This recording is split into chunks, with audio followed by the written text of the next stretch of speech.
Okay. Okay, so we've just Wait. gone live on YouTube. I'll just start sharing and we'll get underway. Oh, else keeps jumping around.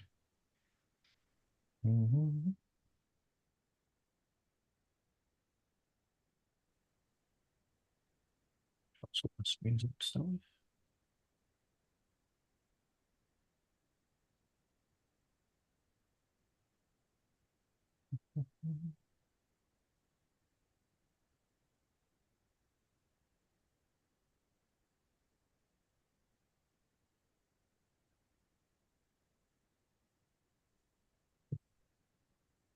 All right, we should be seeing um, my main screen. So, welcome everybody to this London Excel meetup event. Just a quick introduction from me, and then, as usual, handing over to Melissa, as it is today, to take us through some Power Query magic. As usual, I'll let Melissa kind of introduce herself. I'll just go through some admin and upcoming events and just things to know about the presentation. So things to note is that we're live on Zoom as everyone is here. We're also streaming live to my YouTube channel and it's being recorded there as well. So there's a link to both the Zoom and the YouTube channel in the meetup event. Everyone's encouraged to follow on Zoom if possible and if you want to for the more interactive experience. But it's also on my YouTube channel and that's where the recording will be. So link in the description, but it will also be in a follow-up email that gets sent to everybody who RSVP'd on the event page on the meetup group. So you're only going to get that if you've RSVP'd in the group. Yeah, that's it on that one. And that leads us to the upcoming events. So we have 2 online events, 1 in person, and for those of you who attend the in-person stuff in London or hope to, we are hoping to get that back. I know it's been a slow start to the year. We've only done, I think, 1 event if that actually, in London so far this year. But there are plans to get that underway. Just it's tough. But in terms of online events, next month we've got 1 online with my friend Marco Filacamo, who will be talking about Lambda functions. And then we've got the in-person event where we will be going to Liverpool. So last year we took the London Excel meetup to Munich in October. This year in June we're going to Liverpool. I don't know if this is an ongoing thing, but trying to move around a little bit from a typical London venue. And we have Gashpa coming over from Slovenia to talk about creating the perfect data model, star schemas and all that jazz. And we've got a great venue right in the heart of the city in a massive tower that overlooks it. So it's going to be a pretty awesome few days over there with a meetup as well, if you fancy joining us. And then in July, we're back online. We have Alex Kolokolov, who's presented for this group before, data visualization expert. He has a new book coming out, which is partly for his presence here. And he'll be talking about KPI visualizations and how you can take them further. And he's labeled it a workshop. So we'll see what all that's about, but it sounds a bit different to a standard presentation. Apart from that, that's what we have. But as I say, there are plans to get back in person in London for those more local who want that kind of, the real deal part of these events. And that is it for me. I'm going to hand over to Melissa just before I do.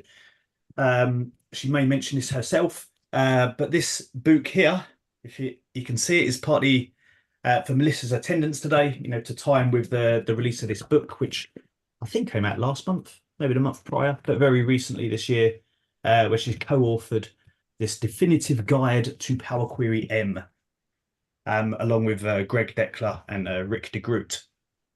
Yes, so awesome book. It's just about as fat as my last one, which is a good sign. So no, I haven't read all that yet. That is my 2024 mission, I guess. That is a huge book, Jessica. You're absolutely right. My arm is aching. Right. Let's get over to the good stuff. I'm going to stop my share and Melissa, if you are ready to rock, I'll let you take over, introduce yourself, and we'll be up and running. Let me know if you guys can hear me and if you can see my screen. Hey. That's always Yes, to both, yeah. Yep. Awesome.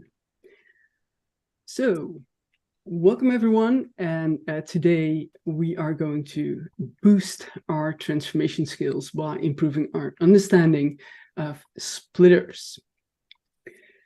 So what can you expect? Well, we'll discuss what splitters are and how they differ from text splitting functions, what options you have available to control splitting behavior. We'll take a look at a few practical examples, and finally, of course, we will design our own custom splitter.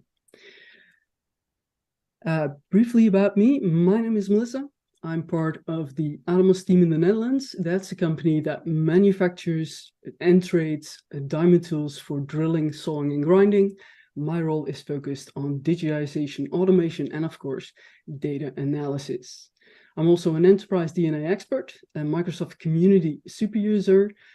Furthermore, I try to maintain a weekly LinkedIn posting schedule when I find the time. As Alan already mentioned, I'm one of the authors to The Definite Guide to Power Query M, a book that was released March 29th. So unlike other books, this one focuses more on the M language. So if you want to get more done with Power Query or move beyond the user interface, I'm fairly confident in stating that this might be the book for you. So let's get started. The first thing that I want to cover with you is what splitters are and how they differ from other text splitting functions, because you may be familiar with text.split or perhaps even text.split any, functions that split strings. However, they do not belong to the splitter family. They operate in a more straightforward manner, as you can see depicted on the screen here. So we have a function, and in my example, I'm using text.split, and this function has two parameters, meaning that it accepts two argument values. It takes a text input, and then, of course, a delimiter, or in the case of text.split any, a character set. So when invoked, that produces a list of values. Now, in this case, that would produce a list with 3 items in it, the list that we see here. The splitters, on the other hand, are more intricate.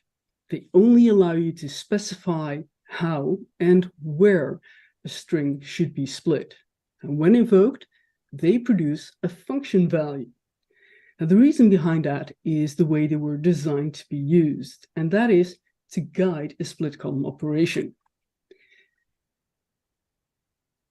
So when splitting a column through the user interface, you'll find several options as depicted here.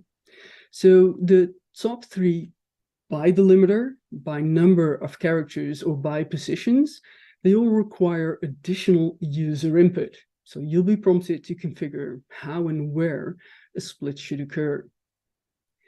The bottom 4 all invoke a splitter that divides a string by character transition. Now, all of its arguments will be pre-populated for you based on your selection, so you don't have to provide that any additional information. Now, when we take a look at how splitters operate, it looks more like this. So a splitter only accepts instructions on how and where to split a string. And for this specific splitter, it's a list with delimiters. Now, when invoked, that produces a function value, or also known as a closure, right? A closure is a function that's created by another function. Now, this closure remembers the arguments that were passed to its parent expression. And when that closure is invoked, it applies that logic to its text input. And that produces a list of values. So that's the core of what we're dealing with today. Text split functions do not belong to the splitter function family. Splitters only accept instructions on how and where to split a string, and all splitters return a function value. So that's a small recap of the introduction. Are there any questions on this? Sorry, just looking for unmute. Not as yet, nothing yet. Perfect. Now, please take a mental picture of this, because this is kind of the heart of it all. So let's head over to Power Query. By the looks of it, I already zoomed in. Does this look good on your screen? Looks a bit wonky for me. Let's try that again. Cancel. Still looks a bit weird, but okay. There we go. Right. So when you're inside the Power Query editor, it's a best practice to have both the formula bar and the query settings pane visible at all times. And when that's not the case on your end, head over to the View tab and you can toggle them on right here. So enable or disable the formula bar, and the same goes for the query settings pane. So most users are not too familiar with splitters. So I've included this overview of the 10 splitters native to the M language. And when you get this file afterwards, right, you can inspect or check on the documentation of these functions by just pressing on the white space. That will open that additional preview down below, and you can see what the documentation says about that function. Now, that first one is already interesting, or at least it sounds interesting to me. So this is one of the two methods, basically, that allow us to control splitting behavior.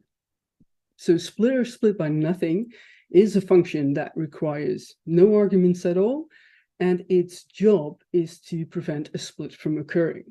Now, that often incites funny remarks, and of course it raises questions as to where and when you'd use a splitter that splits nothing, right? So let's find out together. I've created a new blank query, so nothing special here. I haven't done anything with it yet. I've just prepared it, and inside the formula bar, I can pass an expression. So I'm going to say equals, and we'll do table from list. Right, so add the parentheses to invoke this function, and it wants one argument value, a list. So lists are created with those curly brackets. Those are the list initializers. I'm going to select that, and I'm going to pass this a function a value. So let's do 1, 2, 3. All right, I'll press this check mark. And this produces a table with 3 columns, right? Now, the question is, does that output make sense? Especially when you consider that we provided a single text string, right? So if we're not happy with this result and we expected a 1-column wide table, then we can modify the outcome by providing a splitter. So I'll add a comma here so I can pass another argument. And here it says splitter, and I'll say splitter split by nothing. Add those parentheses to invoke this function and press that check mark again.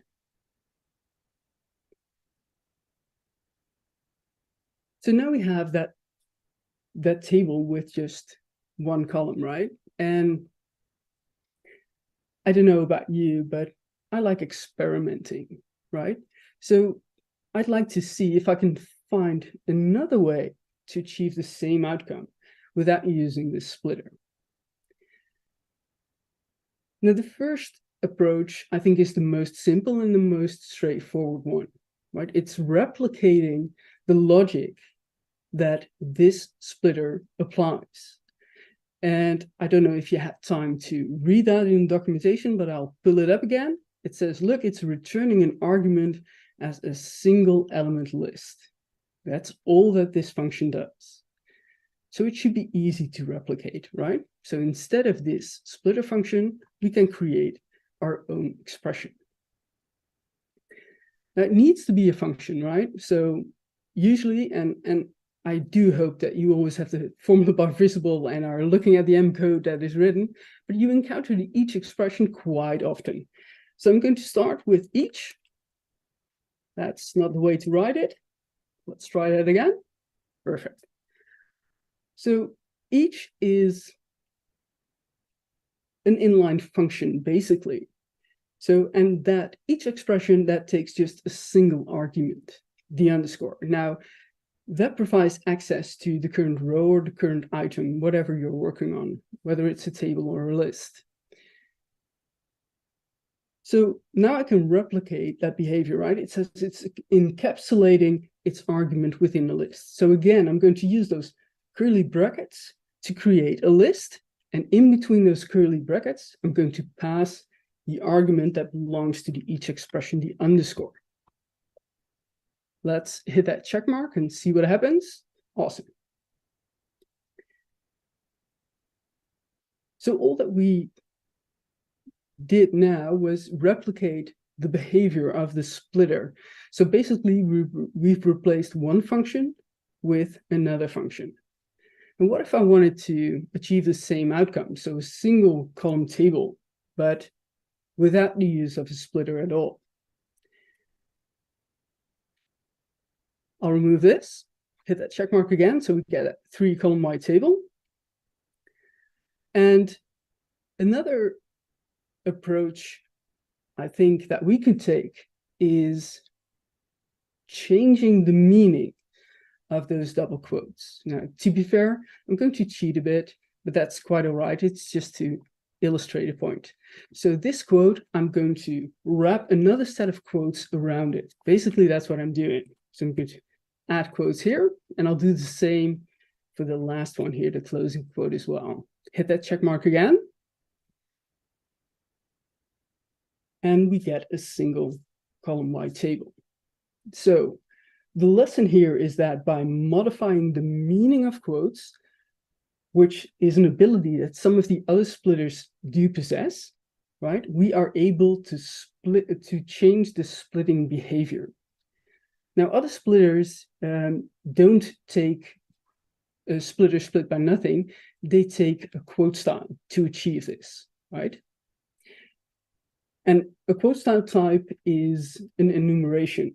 So that enables you to specify how quotes should be handled. Now, quote style none, for example, that means that quotes within a string should not be considered as a special character. And as a result, any string that contains a delimiter will be split, just like our first attempt.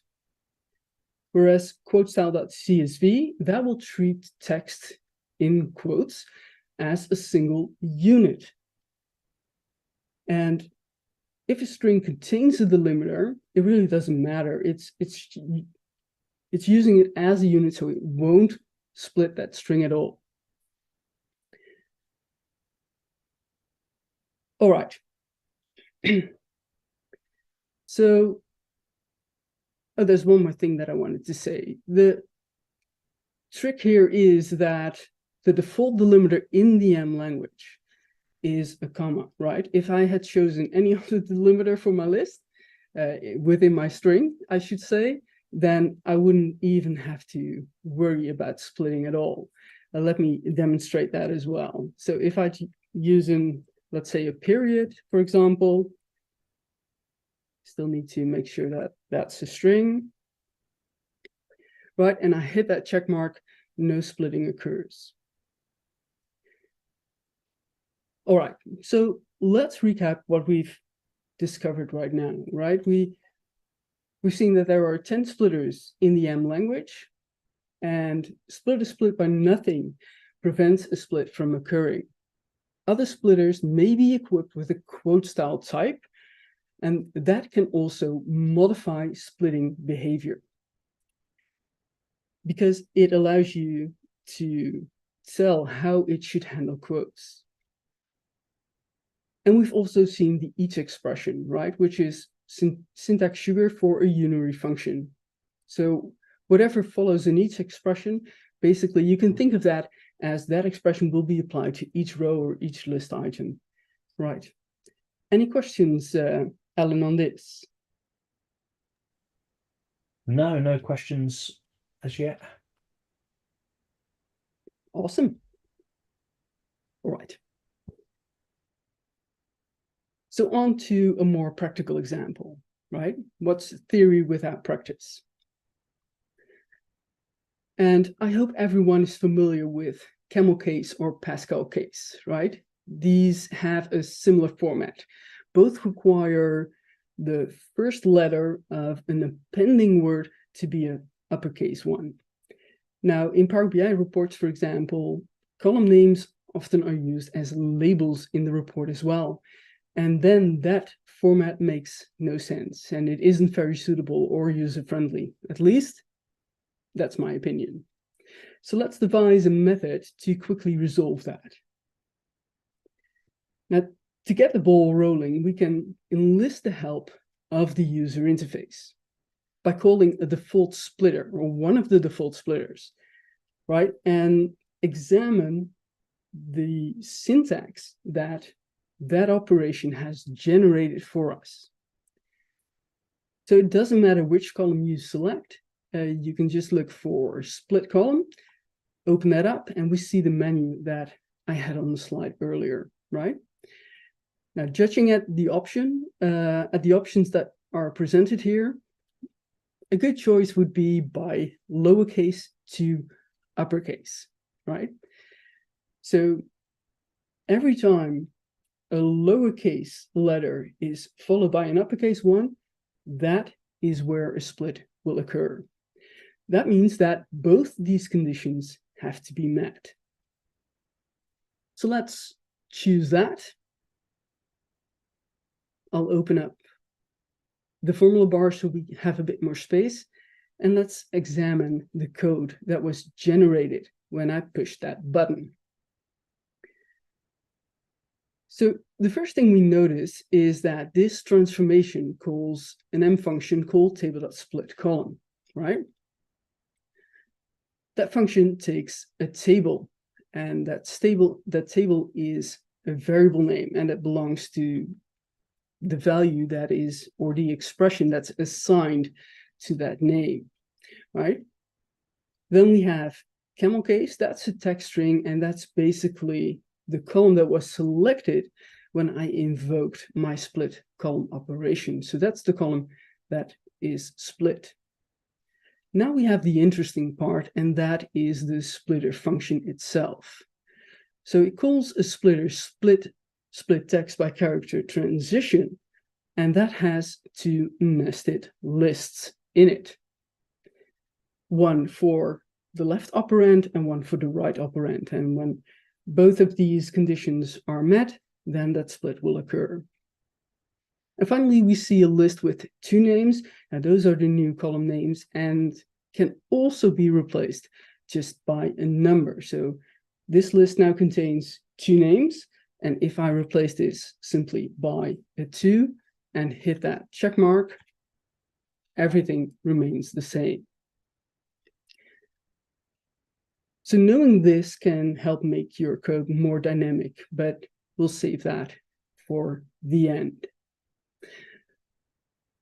So I'm only interested in the logic for this splitter. I'll press Control-C on my keyboard, and I can X out this step. I no longer need it.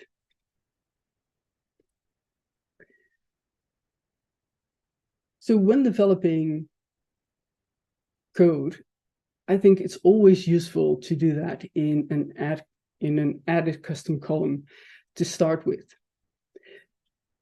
So I'll press that mini table icon in the top left corner and choose Add Custom Column. Not really worried about the name. I just want to find a way to get to get the job done, basically. So I'll paste in that expression, and I'll hit OK. Let's rename this step as well. There we go. So now, as we've seen on the slide, invoking a splitter returns another function.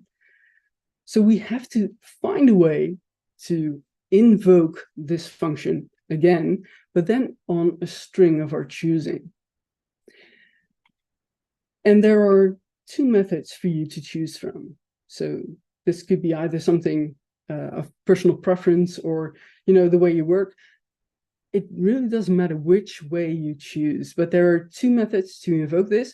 Either you assign this function to a variable, basically creating a closure, then you can invoke that, or you append another invocation expression.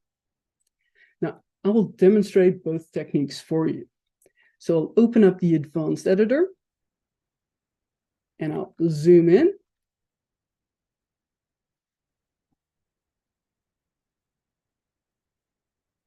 I'm going to do that in a record expression, so I'll hit one square bracket there, press enter, and go to the end and add a closing square bracket there. Okay. Inside a record, you can create fields, and a field is a field name, field value pair. So just like a let expression, you can create a name and assign that a value. Instead of a variable, it's only called a field name. So I'm going to call that f for function, and I'll say equals and assign that my splitter.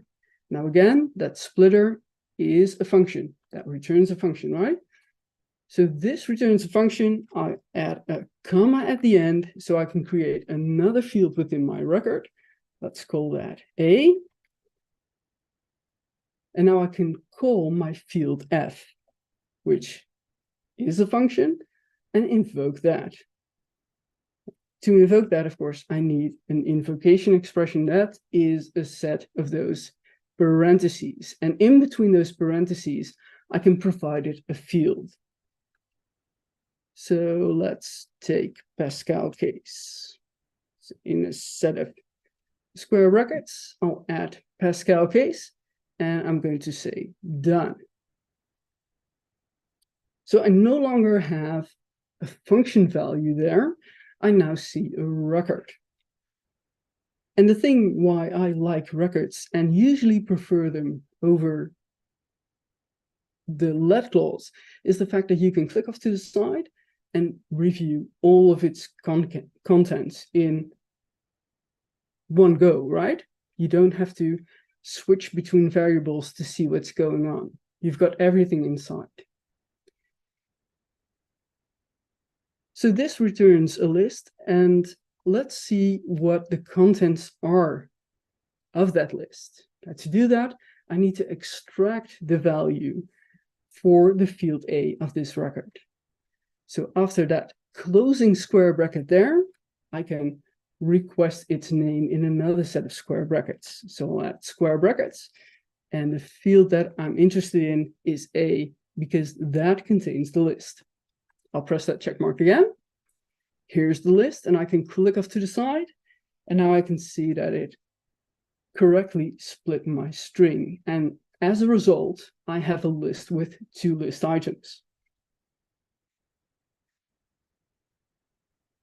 So the other way to go about that, as I said, there are two methods. So this is method one, and method two would be adding another invocation expression to it. So I'll open up the advanced editor again. Let's call that B. So I'll add a comma at the end, create a new field, call that B, and assign that the same splitter. So I'm just going to copy that, paste that in, add another invocation there, and again, call my field, so Pascal case. We want to ensure that we get the same result. Paste that in, and instead of the field A, I now want to return my field B. Press done. take another look. Awesome. So those are the two methods at your disposal, right? Now, I usually like just appending invocation expressions just because it makes the code more succinct. But if that's not your jam and you like to create a closure and invoke that, totally fine, absolutely fine.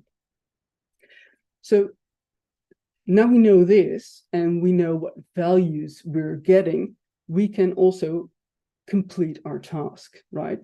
The task and the goal, so all of our exploration has led us to knowing what we need, what we get and what we need to transform all of our column headers. I'll leave this step where it is, and I'm just going to create a manual step by pressing the affix in front of the formula bar.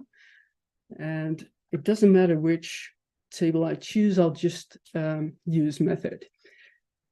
So the first thing is that, of course, we need to transform all of the column names. So I'm going to look for a function, table transform column names.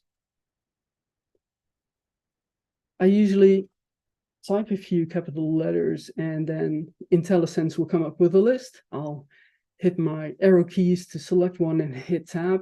That's usually how I get those functions there pretty quickly.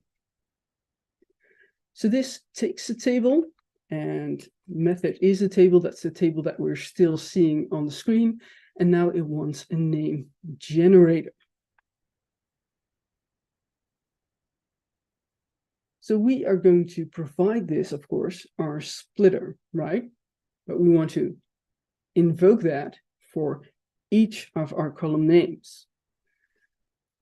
So I'll enter the each expression here.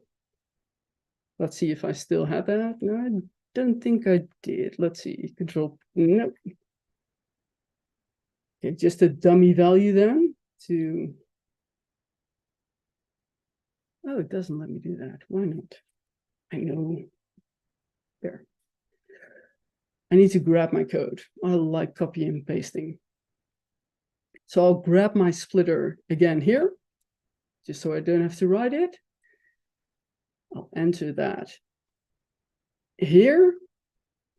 And of course, my splitter returns a function. So I now have a function, and I need to apply that function to all of my column names. So I'll add another invocation set, right? By adding another set of those parentheses, and in between those parentheses, I can pass the underscore, right? The underscore belongs to the each expression that you see in the front. Basically, we're moving from column to column. Think of it as an iteration. And this, now I've added this parentheses, the result of this expression will yield a list of values. I hope we all know that column names are text values, right? They're text strings and they need to be of a text type. So to work around that, we'll use text.combine and we'll add another space between all of those list items to form a text string. So after the each expression, we'll say text combine.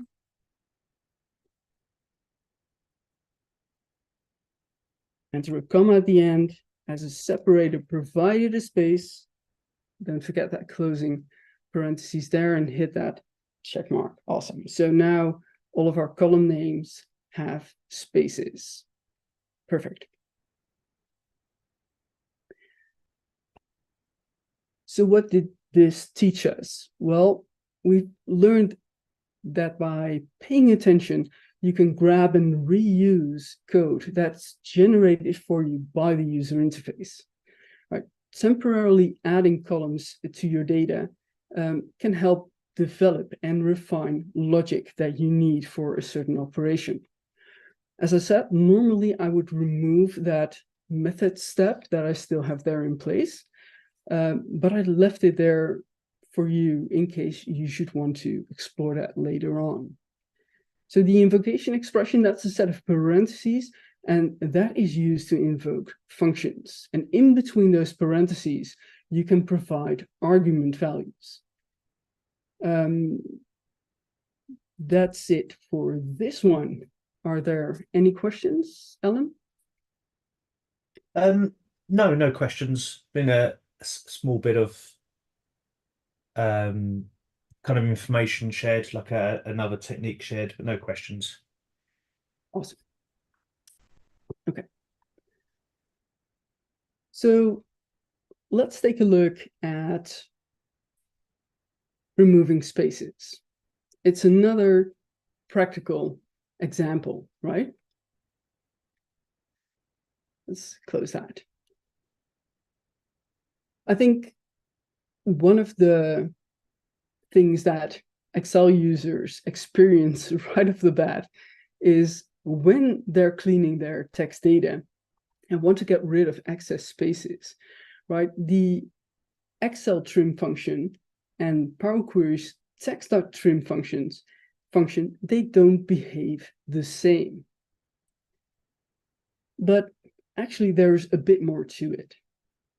So Excel trim functions Excel trims function moves all of the spaces from a text except for a single space between words.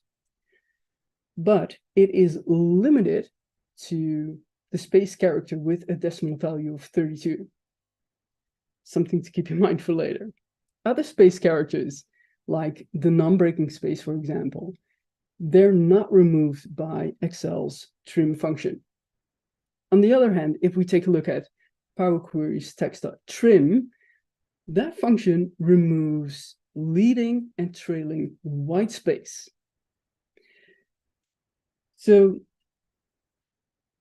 it doesn't do anything with irregular spacing in between words.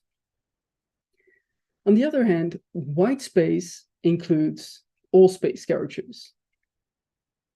So it contains even more than that. It contains vertical tabs, horizontal tabs, new line characters, sequences like the carriage return, line feed, you name it. Those are all a part of the white space group that that function operates on. Now, taking that into account, I think we should probably conclude that Power Query's trim function is not disruptive. So it will get rid of leading and trailing spaces, but any other form characters in between strings, those are left out of it. The good thing is that Power Query allows you to create your own custom functions, right? So you can quickly design something that will fill that void. If you need a function that does all that, you can create a function that does all that. And you can just put it in your toolbox and reuse that whenever you need.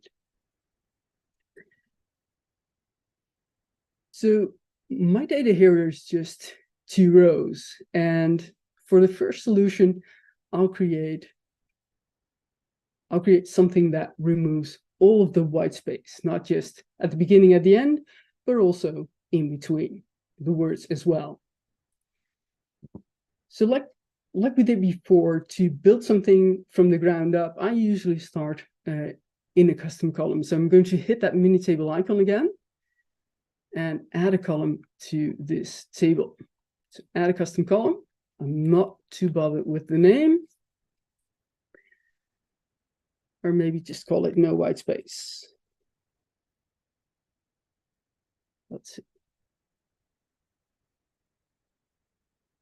Okay. So in the splitting process, you lose the value that you're splitting on. And when you're splitting on a space, it basically means that you're removing all spaces. In this case, when we're splitting on white space, it means that we lose all of those special characters as well. And there's a splitter within the splitter family that operates on white space.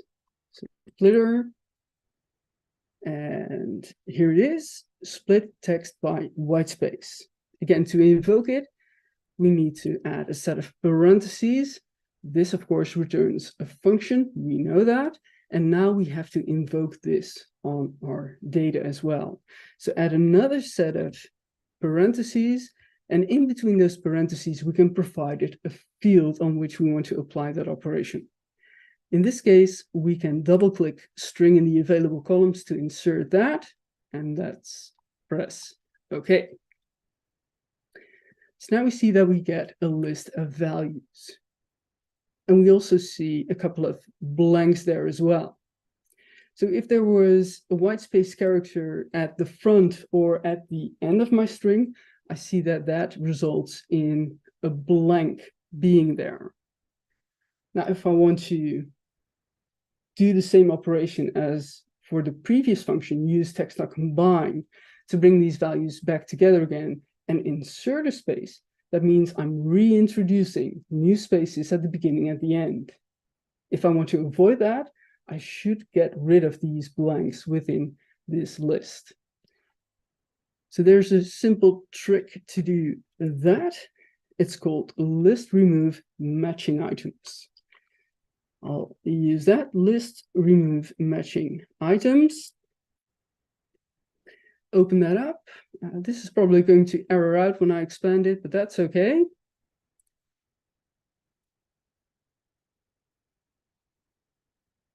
So it takes a list. Now, we saw the list a little earlier. It had those blanks, and we can provide it another list with values to remove. So again, I'm going to create a custom list with those curly brackets and provide that an empty text string, because those are the values that I want to get rid of. Close my function and hit that key. Perfect. So we now got rid of those empty text values, right? And we're now in a state where we can combine these things back together again. So we'll say text combine.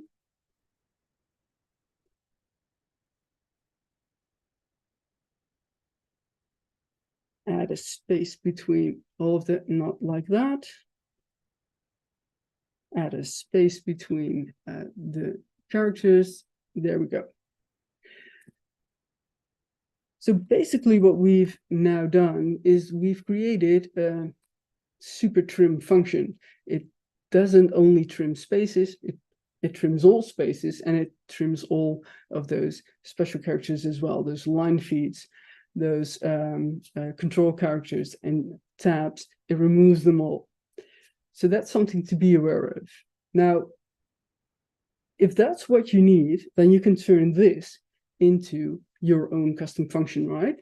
It's really easy to do because we've already generated the logic. So I can just copy that from inside the formula bar here. I'll hit Control C, and I'll create a new blank query. So I'm going to right-click in my queries pane, select New Query, Blank Query. Should probably rename that. No white space. All right. I'll open up the advanced editor and I'll zoom in. So functions are easy to create. They all start with a function initializer. Basically, I can select everything that we see here, remove that, and start with a function initializer, a set of parentheses that's followed by the goes to sign, and that looks like this. That's how you create a function. So job done. Well, perhaps not. We should provide this, of course, a string to operate on. So it will require a value. And for that value, we can specify a parameter in between those brackets. So let's call that string. And that needs to be of a text type. So we can also specify the type of value that we expect for this parameter. So as text. And we also know what value to expect when this function has done its job. We want to return a string value as well. So we'll return a text as well. So as text, that's the return value of this function. And after the goes to sign, that's the place where the function body is, and that will only be evaluated when this function is invoked. So I'll go to new line, press Ctrl V to place in the things that I've just copied. Let's format that a bit.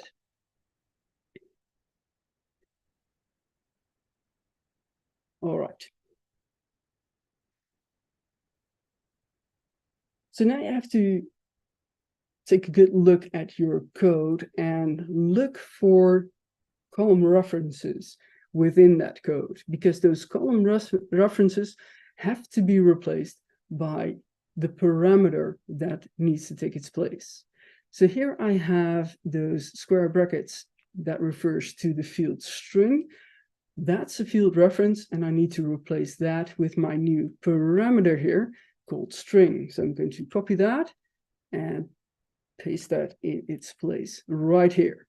Now, nothing else with square brackets or anything else that I need to worry about. This looks good. I'll press done, but as always, test your function out. You could have made an error somewhere, and unless you invoke your function, you won't know there's a problem. So I'll go back to my query. I'll add a custom column. And let's call that no white space.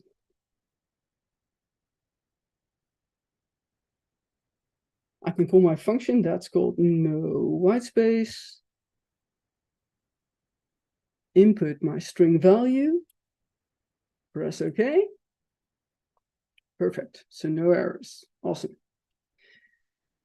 Now, if you wanted to create an exact copy of what the Excel trim function does, then you need a different approach, right? So if we want to do that, we know now that we need to look for a specific character value and take that out of the equation. But other than that, the recipe for the function, so the steps that we have to apply, are more or less the same. The pattern doesn't change that much. So what I'll do is I'll copy my no white space function here. I'll just right click that and I'll say duplicate. Let's give this another name. Let's call that trim. And I'll open up the advanced editor again. I'll zoom in. So here, instead of my splitter, I need another function because I can't use this splitter. This splitter removes all of the white space. And that's not what we want if we want to replicate text trim function. Instead, I can use text trim. Let's see, let's not do trim. Let's say text split any. So now I'm calling the text split any function, and I'm providing that my string. Now, of course, that is a text function, so that requires an additional argument value to be passed to it as well, right? Now, that is going to be a fixed value. In this case, that separator is going to be a space character with a character value of 32. So if you don't know what that is, well, you could just enter space because I already tested that. That returns the same character. But nonetheless, if you don't know it and you're looking for a specific character, you can use character from number. So character from number, and we can pass that the number 32, and that will get us the appropriate value that we're looking for. Once that's split, of course, let's just leave in removing the empty values, and let's just see if that works as well. So I'll head back to whitespace, create another custom column here, and we'll call that trim, invoke our trim function on our string. Cross our fingers and press OK. Awesome.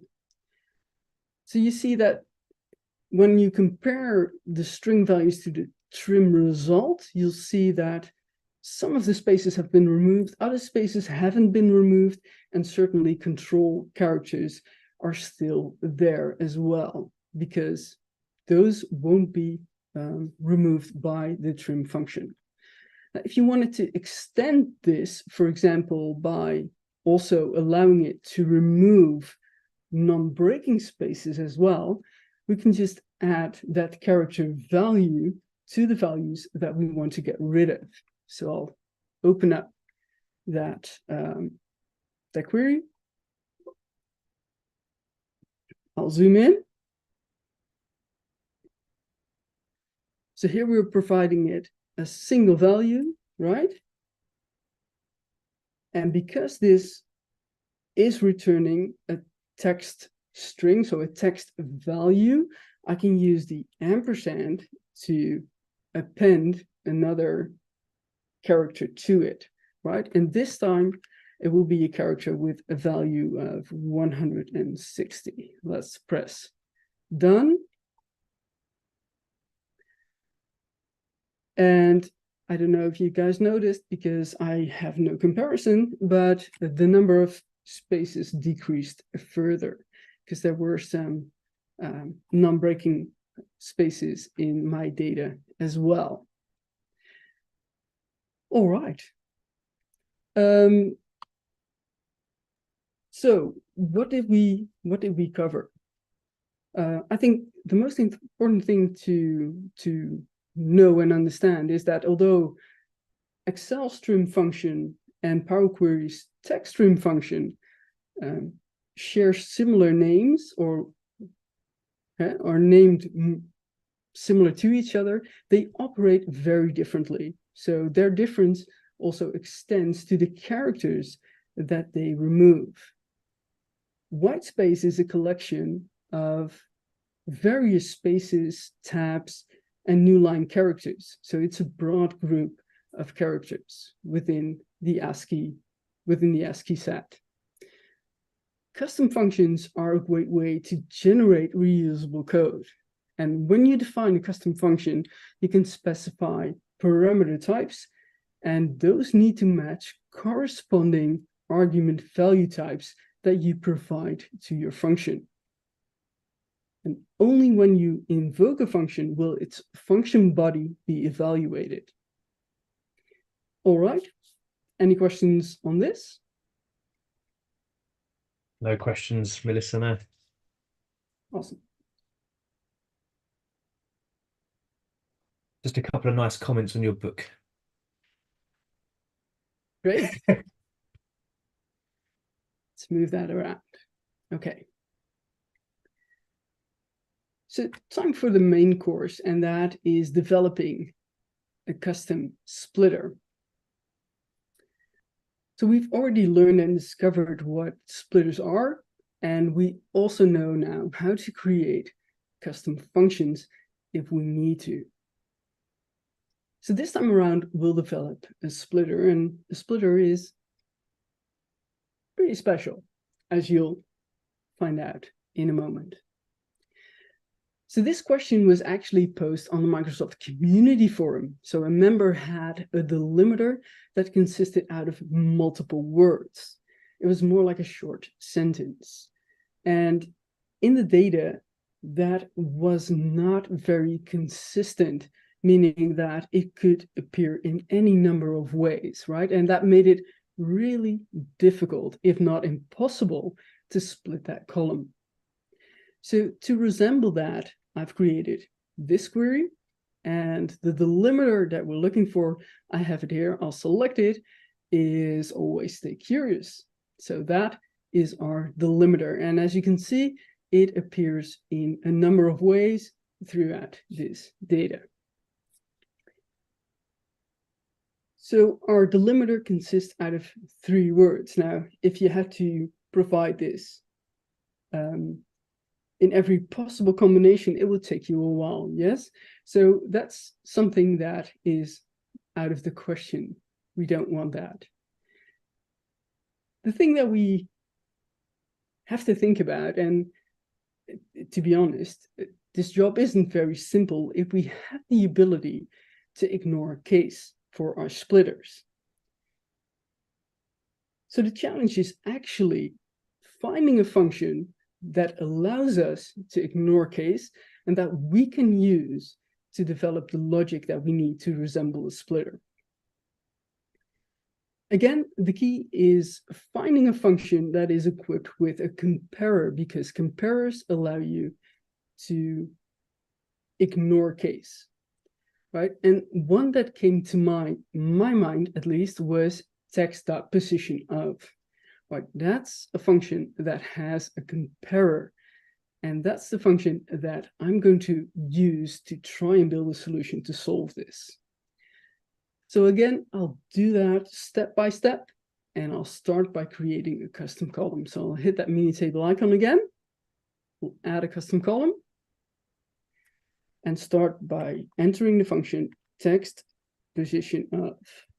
Select that, opening parentheses, and the first thing it wants is a string, comma. Then it wants the substring, so the thing that we're looking for. As I've showed you, I've already created a variable that contains that string, so I can point to that variable. That's called delimiter. Comma, occurrence as nullable number. Now, I want to split at every occurrence that I find my delimiter.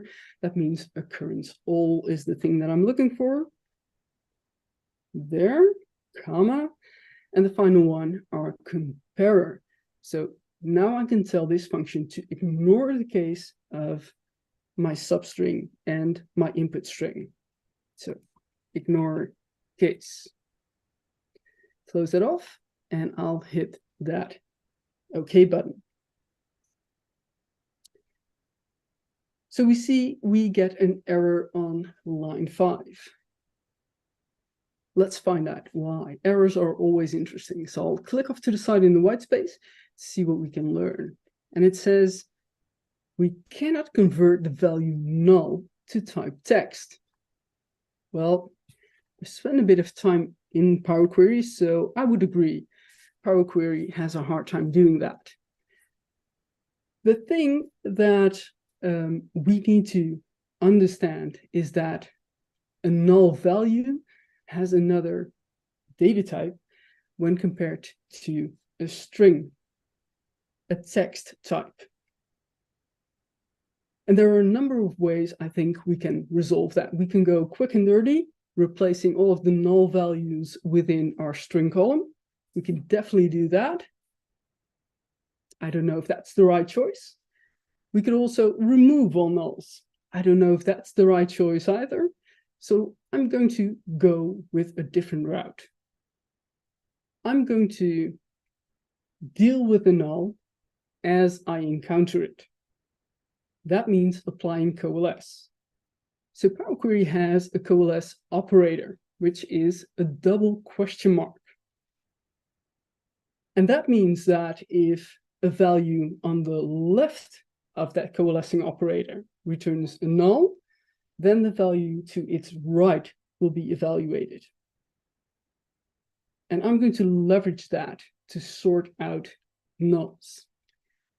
So here's our string. Let me open that up a bit. Here's our string input, and I'll add the coalescing operator. So again, that's a double question mark. And when I encounter a null, I'll just provide it an empty text string. An empty text string, of course, is of type text, and that will resolve this specific error. There we go. I'll hit that check mark again, and that should resolve the problem that we're encountering. Perfect. So no longer an error. Awesome.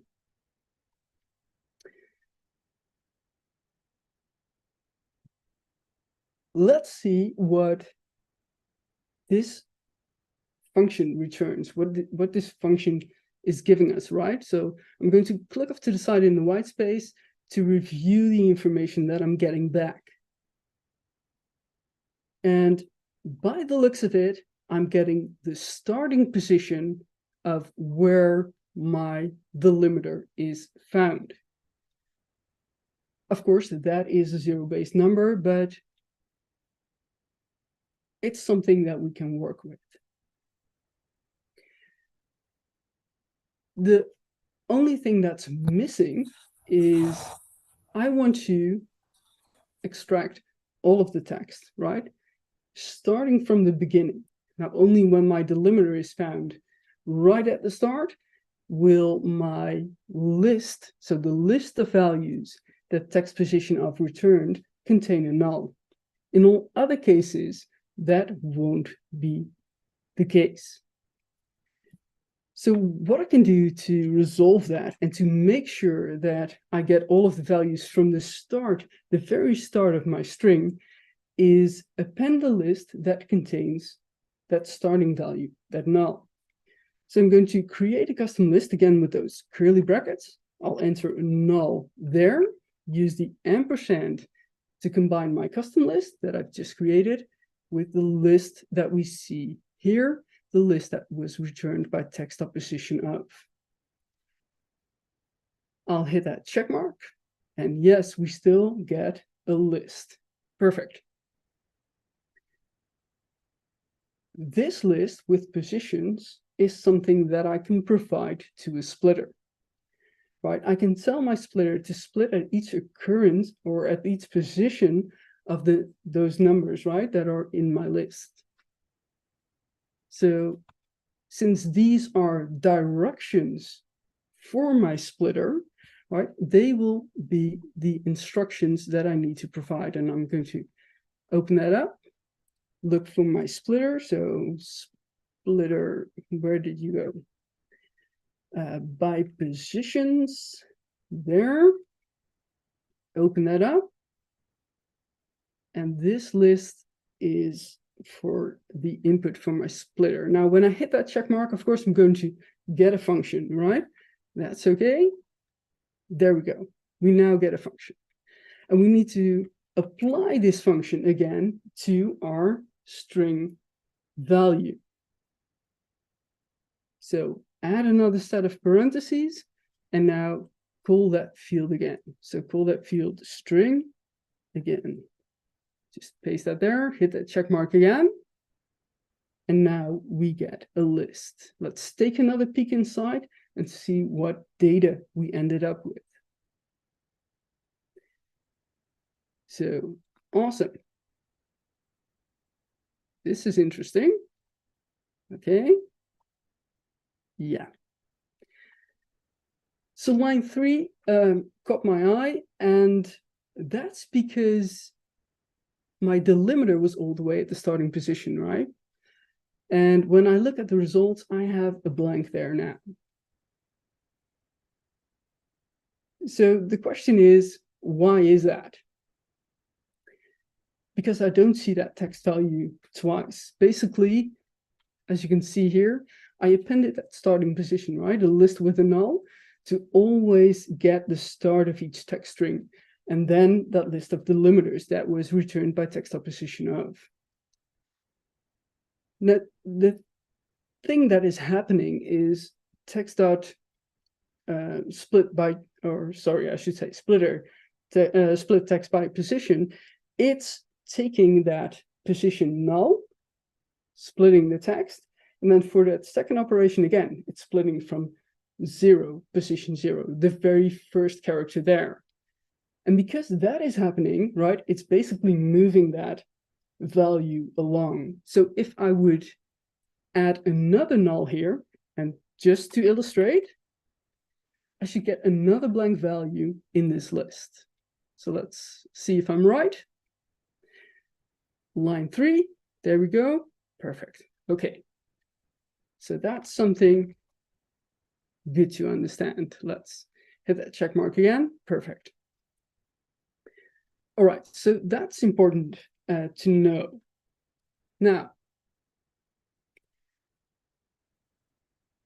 we have a list with values, but our values also include our delimiter, right? And as we've seen earlier, normally when you use your delimiter as a splitter, you lose that value. That's the value that is removed from the output. So to recreate that, we have to remove all of those delimiters that are at the start of these text values. So let's try to solve that as well. I'll open up the advanced editor because I think what we've created is a good start, and we should probably save that as a variable or save that in a field. We should at least store that. So I'm going to create a record expression again. That's with those square brackets. Hit enter. I'll assign a field. Let's say, I don't know, S for splitter. Assign that my value. Move that to a new line. Add the closing square bracket there. Awesome. So the squiggly lines went away, meaning there's no longer an error. So we've assigned the list. So the list that we're seeing still here on the screen, we assigned that to the field S. And that list is the list that we're going to transform because we're going to get rid of those delimiters that are at the start. There's one thing that we need to take into account. We need to exclude all of the initial list items, right? We added them manually and they will never, ever, ever, never contain a delimiter, right? So we have to exclude those from that transformation. So here we go. We'll call a list transform, open that up. And again, all of my values are stored in that field name S, right? Which is a list, as you can see here on the screen. We're going to skip one item. So I'm going to call the function list skip.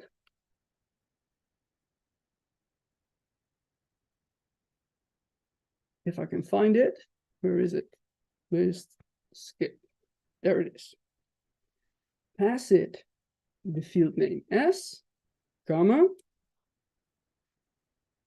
And for each of the values in that list, I'm going to get rid of that initial part, right?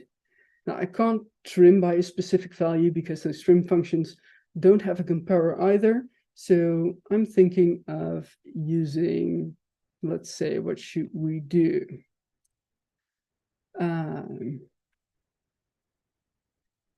Text, that's not right.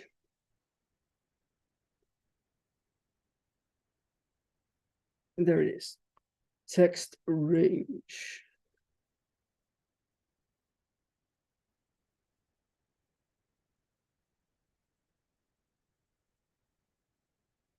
Text remove range, that's the thing. There we go. So text remove range will take a text value. Now my list contains only text values. So it wants a text, and again, we have that each expression, so I can enter the underscore here to work through all of the text values that are stored within my list. Now it wants an offset, and as we saw, all of those delimiters will be at the very start of each of these strings. That means they have a position of 0, comma, and now there should be the yep, comma, and now it wants a count as number, and that's just the number of letters that we have in our delimiter, right? So here we can just count the number of characters there. So text length, and pass that our delimiter. All right. Let's see what that does. Add a closing parentheses for list at transform. Get that squiggly line because I forgot a comma. Awesome. So let's return the value for A and see what that does.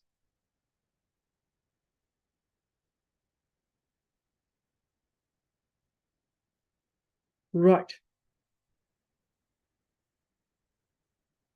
So we've transformed all of our list values, skipping one, right?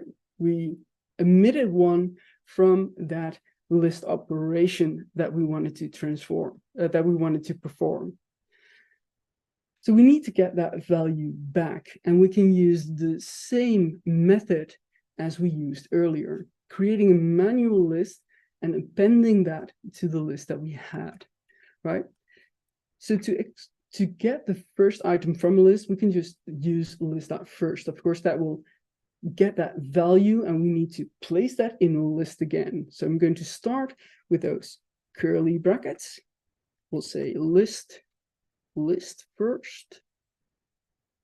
Right, pass it the value of our list, which was stored in the field S, and combine that to our list transform list as well.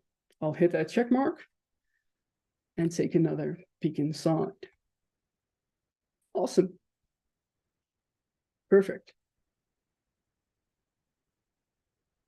Basically, it means that we are done, because text split functions return a list, and that's the thing that we've just created. So we've created a text splitting function. And now we have this logic. We can also transform that into a custom splitter, right? So let's just grab that data. I'm going to open up the advanced editor again. Let me zoom in, select everything there. So from the opening square bracket all the way to the closing square bracket and the field selection, highlight everything, press Control-C on your keyboard. Awesome. And we'll add a new blank query to create that function. So right-click in the queries pane, new query, blank query. Let's rename that splitter. Okay, let's open that up. I'll zoom in again. Remove that. We don't need it. Okay.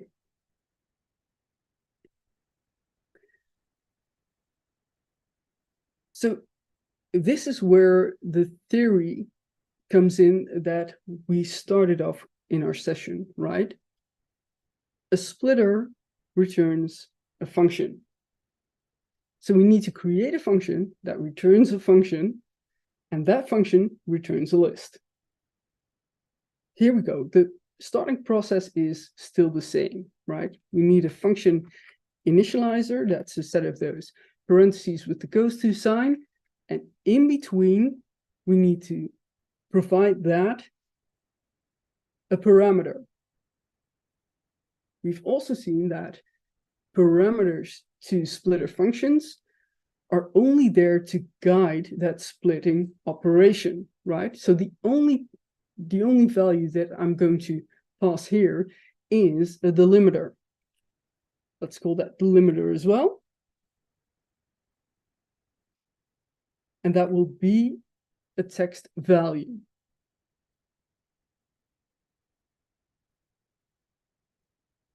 And then that returns a function. So the return type of this first function will be function. So as function.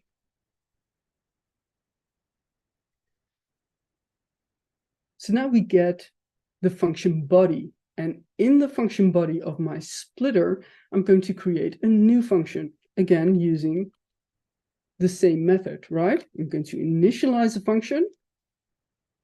That is a function that accepts a text string, but this time for the values to operate on, right? So let's call that string. And because we never know if that will contain a null, I'm going to say that its type is going to be a nullable type. So as nullable text. And that will then generate or produce or output my list. So as a list.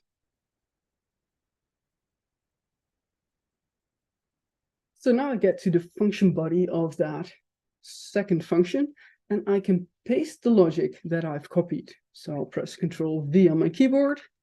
It's formatted a bit weird, but that's okay. That's all right. There we go. Awesome. So time to inspect our code on field references or any other type of reference that I need to replace by a parameter that I've just created. I've created two parameters, either a delimiter or a string, right? So I'm going to look for those. Here I have my string. That means that my second function here, that will require this parameter value. I'm going to paste that in. I usually copy and paste just to avoid typos. If you like typing, go ahead. It's just a safer method, I find, but that's my experience. Okay, now I have a delimiter here as well and a delimiter there, but that shares the same name as I assigned to my parameter. So I can just leave that as is. I'll press done. Awesome, we have a function value. Great. Best way to see if that worked is by invoking your function. So I'll step back to this query. I'll add another custom function here. Let's say fx splitter. Oh, let's call that text split.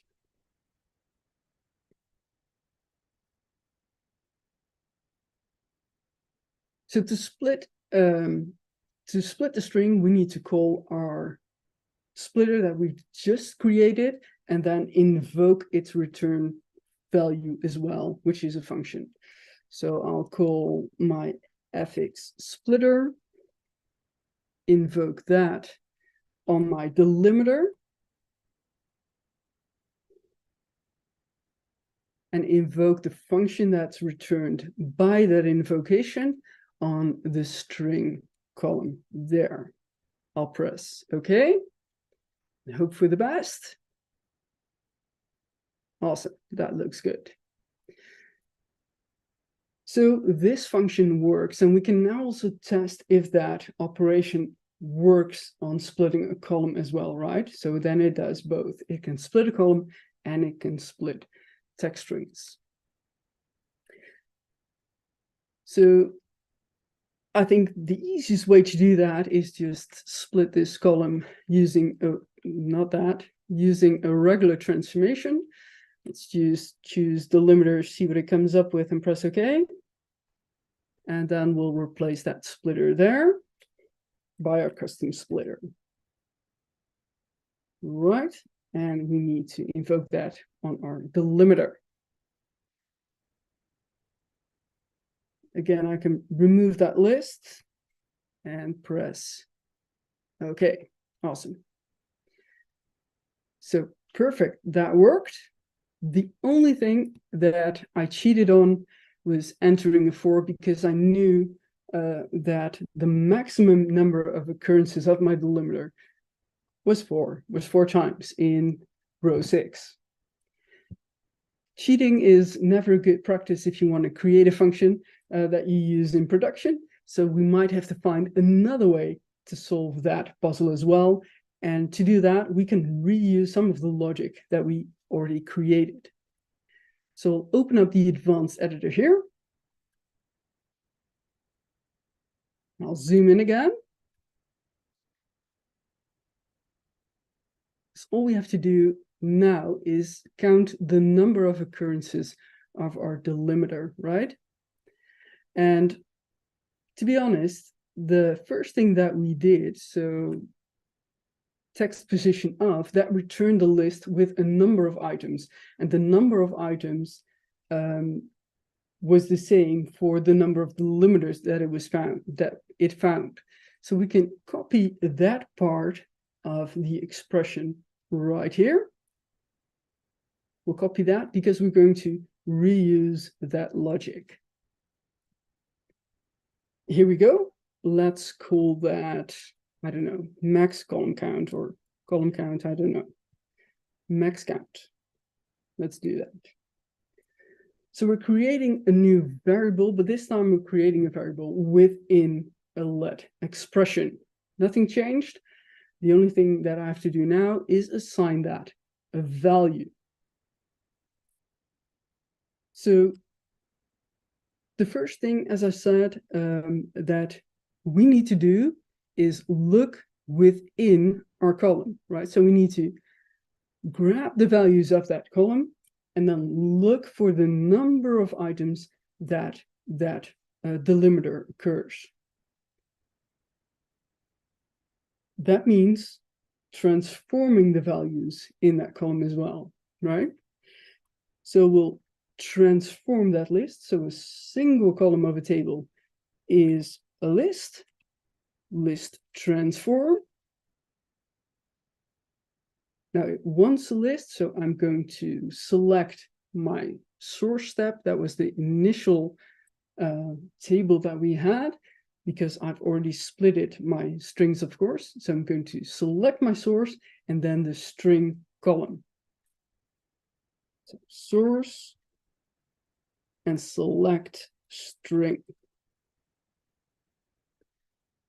Now it wants a transformation function. So for each row of that list, so for each list item, I want to count the number of delimiters. So each, and I can paste back my logic. Of course, this takes a field reference, and I need to replace that by the underscore, because now we're working through a list.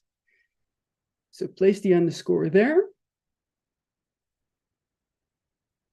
Add a comma at the end.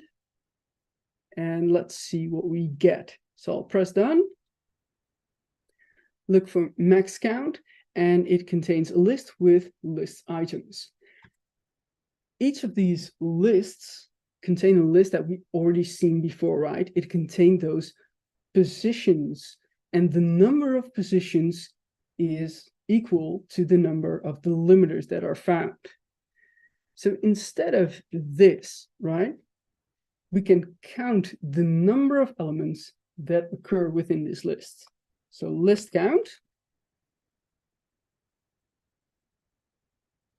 Just wrap that around it, press that check mark, and we see the number of occurrences that the delimiter was found.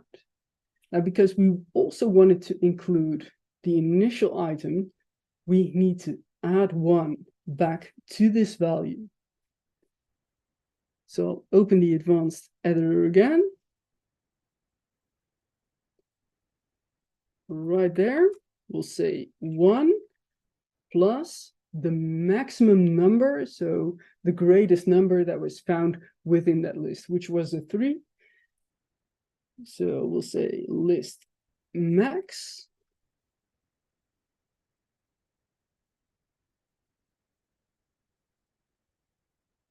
And add 1 to that. Press done. Perfect. So max count now returns a 4, and we can provide that value to our splitter. And now it's dynamic. So if there are new rows introduced to our data, that will be evaluated again, and we can dynamically determine how many columns to split that value into. Right. So here we can say max count. Press that check mark. Awesome. So what did we cover? Well, we learned that the positional index, of course, in M is zero-based. The coalescing operator, that is a double question mark. And that can help you if you're dealing with null values somewhere in your data. So you can easily combine lists and text values using a combination operator. That's the ampersand. And I think that's about all of the new stuff that I covered in this last scenario. Let me know your thoughts. All right, we did it. We made it to the end. Yeah, that's for sure. Awesome. Thanks, Melissa. It's always I love how you gracefully move through the advanced editor, which is not always the easiest thing to do, just typing in the darn thing. Yeah, Um, is that something you struggle with? um, but it works a little bit different to how other things can. You've got the classic tab issue with the Yeah, typing and the formula bar. When the advanced editor, maybe not so bad. The formula bar is a bit different to, you know, what you experience in Excel for sure. definitely. Yeah, so true. And then obviously the case. Were there any questions on this last scenario before I There, forget to ask? there was one question I think in the whole In the whole day. session, one question. I mean, there may be more coming in, but it's quite early on. It was just asking. I can't find it now, but it was asking really about the I guess the sharing of a function. Like if you create a custom function or wanted to use it in another Power BI file or Excel workbook. Yeah. Um, that's something else. So I know sometimes people use, and now I've lost the name again. Oh my God. Doesn't really matter. Sometimes people use a site to store pieces of their code and they can grab it from there, especially when you work in a team and you want to share code. It makes sense to store it somewhere central where Mhm. everyone has access to it and they can just grab that code. Again, in scenarios like that, it would make sense to add some documentation to your function as well. So if there are any updates needed to that function, you know what version you're using and what version may be in use in other data sets. So that's something to think about. Yeah. People are saying GitHub for the Yeah, that was the word that I lost. Thank you, folks. uh, Thank you. Thank you so much. so you have to be careful what you wish for because you have another question now. Awesome. Um, which is just asking what does the double question mark mean in the code? Yeah, it's the coalesce operator. So, and the only thing that that does is it evaluates, think of it as this way, try to visualize it as well. You have a value to the left and a value to the right of that double question mark.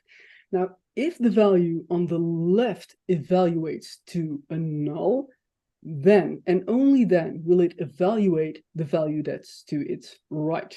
So that's a way to think about how that works. Awesome. Does that make sense? I believe so. I'll just check the chat to see if there's any comeback on that. While it's happening, or potentially more questions are happening. I don't know if you've seen the chat at all. Obviously, when you finished, So, there was some nice comments coming in, but there were some a little bit earlier as well. You know, when people have to go a little early and stuff. So comments such as Melissa is so calm about all this. Measured delivery inspires confidence in the material. There you go. there you go. That's the one Pretty to put cool, in the file, isn't eh? Cool, Monsieur Rockstar. Oh, question inbound. Let me just read this one.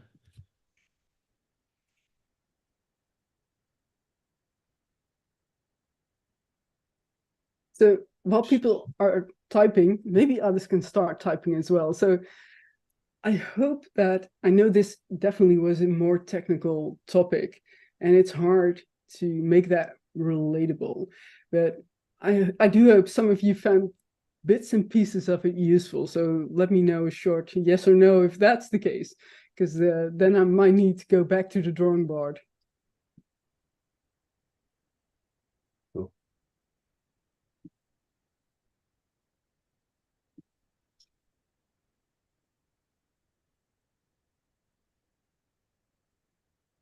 Lots of yeses.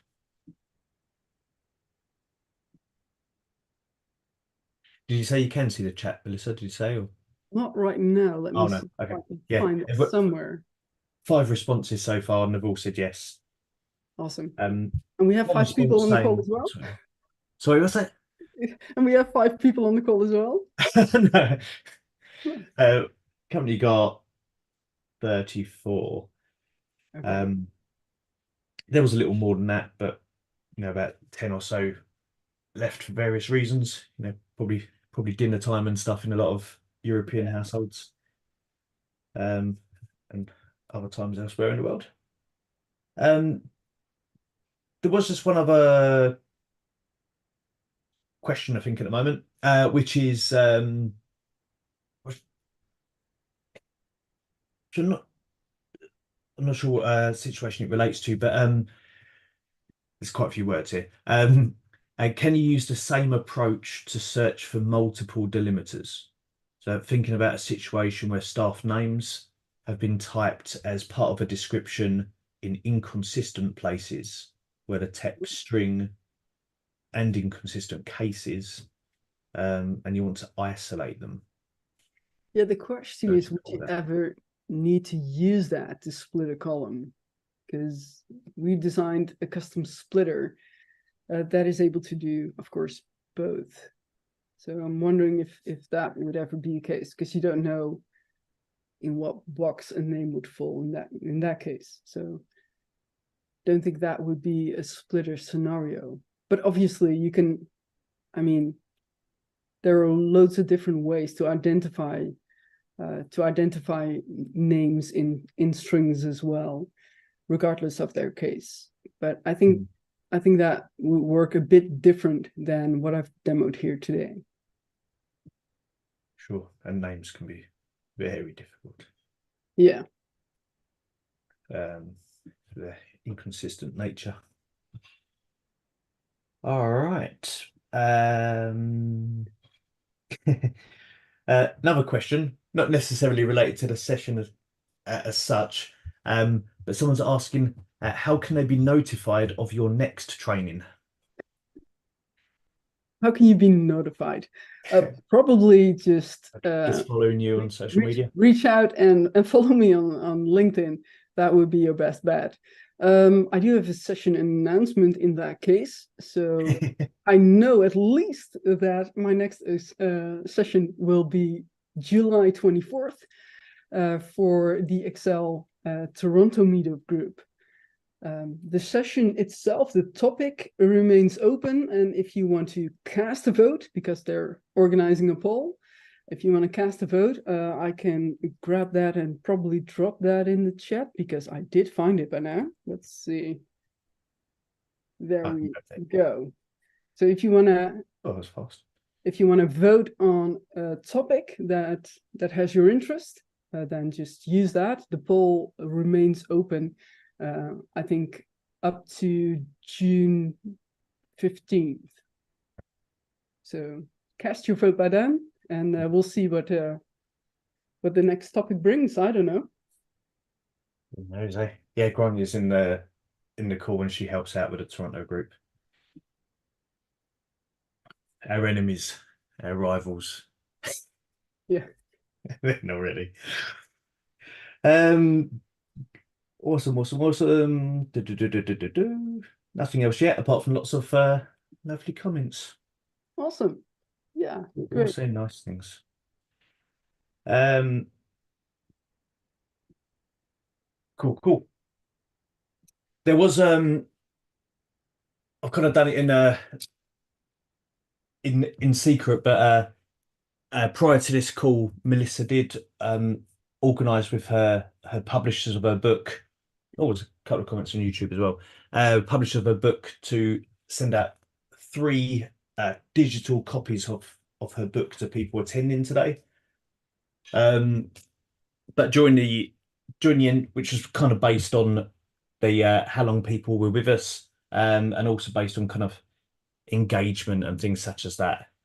So I actually notified the 3 winners by a private message in the chat, just to avoid any kind of confusion as to why people got it over others. So for those who've been notified, you'll know. And for those who haven't, there are links to Melissa's book, and I think your LinkedIn as well, actually, on the event meetup page. We'll send them in the follow-up email as well. But if you navigate to the event page where the recording is and stuff, there is a link to Melissa's book and I believe her LinkedIn to follow her for her what was that hashtag? Sorry, what was that hashtag you do? Power Query Challenge, is it? My hashtag on LinkedIn is the PQ for Power Query today's menu. Today's menu. So yeah, but you know, if you want to look at that content, that's fine. Just use the hashtags. If you want to connect with me, that's fine also. So yeah, please do. Awesome. Another off-topic question related to your Dali skills, I guess. Does Melissa do her own artwork? I have a lot of help from ChatGPT. I only have to provide it a good, brilliant idea, and it pops out something magical. And that's just what we need for a bit of Power Query. The Power Query kind of professor. Yeah, the magic professor in the lab. That's what we have. That's what we got this time. All right. What I'm going to do is some nice comments on the YouTube as well. I'm just going to close down the YouTube stream. So thank you everyone who's following on the YouTube channel. I'm going to close that so it's just with the kind of Zoom callers and then we'll take it from there. Awesome.